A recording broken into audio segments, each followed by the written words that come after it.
መልኩ ፈጽማችሁ የምትባሉትን በተገቢው መልኩ ወስዳችሁ ተግባራዊ አድርጋችሁ ሌሎች ቀበሌዎች አሉ ሌሎች እናቶችም አሉ። ስለዚህ ከናንተ ትምህርት ሌሎች እንዲማሩ ይፈልጋል።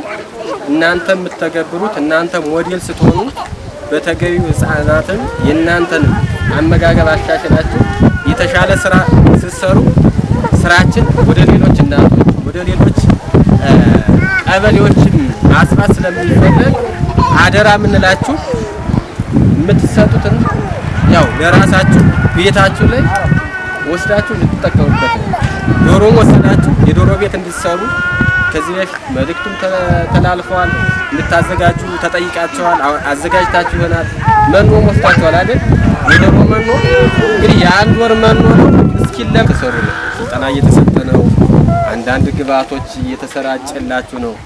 በተለይ ይሄ የስርዓተ ምግብ የህፃናትን ጤና የእናቶችን ጤና እናሻሽል ስንል የተቀናጀ ስራ ሰርተን በተለይ አመጋገብ ላይ ትኩረት አድርጋችሁ ህፃናትን በተገቢ መንገድ እንድትመግቡ ያው አሁን ለአጥቢና ለነፍሰ ጡር እናት ነው የተሰጠ። ለምን ይመስላችሁ?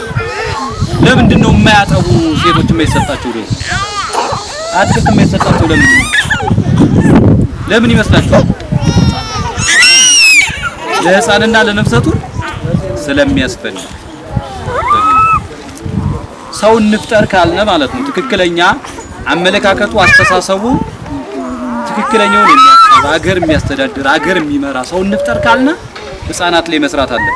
ልጆቻችን ላይ መስራት አለብን። ልጆቻችን በአግባብ በስርዓት መመገብ መቻል አለብን።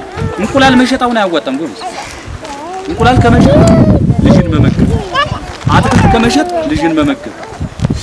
ስለዚህ ለልጆቻችን ከወዲሁ ከ2 ዓመት በታች እስከሆናቸው ድረስ በደንብ በስርዓት እንድትመግቧቸው ይፈልጋል። እና በዋነኛነት መውሰድ ያለባችሁ ለምንድነው ለኛ ለአጥቢና ለነፍሰ ጡር እናቶች ዶሮ እየተሰጠን ያለ አትክልት እየተሰጠን ያለ ከሌላው ሴት ለምንድነው ብላችሁ እናንተ ትኩረት ማድረግ መቻል አለባችሁ። እንግዲህ መኖ ሰጠናችሁ አለ እናንተ አትበሉትም፣ ዶሮዎች እንድትመግቡ ነው። ዶሮ 12 ዶሮ ተወስዳላችሁ። በስርዓት አሳድጋችሁ በስርዓት እንቁላል አስጥላችሁ ልጆቻችሁን በተለያየ መንገድ አዘጋጅታችሁ እንቁላል እንድትመግቡ እንጂ ከ12 ዶሮ የምታገኙትን እንቁላል እያመጣችሁ ገበያ እንድትሸጡ አይደለም። እየሰማችሁ ነው? ወንዶች ሚስቶቻችሁ ያልመጡ ወንዶች ነፍሰ ጡር ነው አቅመ ደካማ ወልደው ተኝተው የቀሩ ሴቶችን በዚህ ልክ መልእክት መንገር መቻል አለባችሁ። ለልጅ የሚጨነቅ ሴት ብቻ አይደለም፣ በመሰረቱ የሚመግብ እናት ነው። ግን ወንዶችም ልጆቻችን በትምህርታቸው ጎበዝ እንዲሆኑ ሰው እንዲሆኑ ትክክለኛ ትክክለኛ አመለካከት አሁን እዚህ ታቀጥለን እናዘጋጃለን። መኗቸው እንጨምርላቸዋለን ማለት ነው። ይሄን ካላደረግንላቸው አዲስ ቤት ሲገቡ ይደነግጡና የራሳቸው ሰውነታቸው ይቀንሳል። ያንን ደግሞ ድሮ ለመመለስ ተጨማሪ መኖ መጥቷል።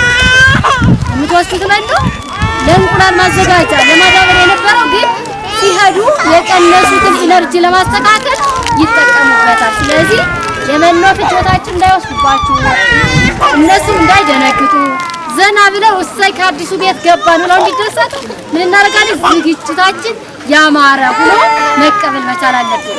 ስትወስዷቸው ደግሞ መጫጫን ካለ ድምጻቸውን ሰምታችሁ ወጣቸው ተሻሽታችሁ አስቀምጧቸው እንዳይጫጫሉ ከሌላ ዶሮ ጋር እንዳይቀላቀሉ። ይሄን ካደረግን በኋላ እንጠብቃለን። እንቁላል እንጠብቃለን። አትክልት አለን ከግብርና የተሰጠን ሰቆጣ ቃል ኪዳን የታገዘ ዶሮ አለን በሰቆጣ ቃል ኪዳን የተሰጠን ከእንስሳት የተወጣ ምን እናደርጋለን? አቢና እናቲት እንቁላልና አትክልት ያገኛሉ። እሱን ሲመገቡ ምን ይመጣል? መቀንጨር ሳይሆን የዳበረ ሃይመሮ የዳበረ ቁመና ለሀገር የሚያስብ ለወገን የሚጠቅም ወጣት ልጅ እናገኛለን ብለን እናስባለን። እሱን ለማድረግ እንስሳቶች ላይ እንክብካቤ አትክልት ላይ እንክብካቤ መደረግ እንዳለበት ሁላችሁ ለፊት ይገባል።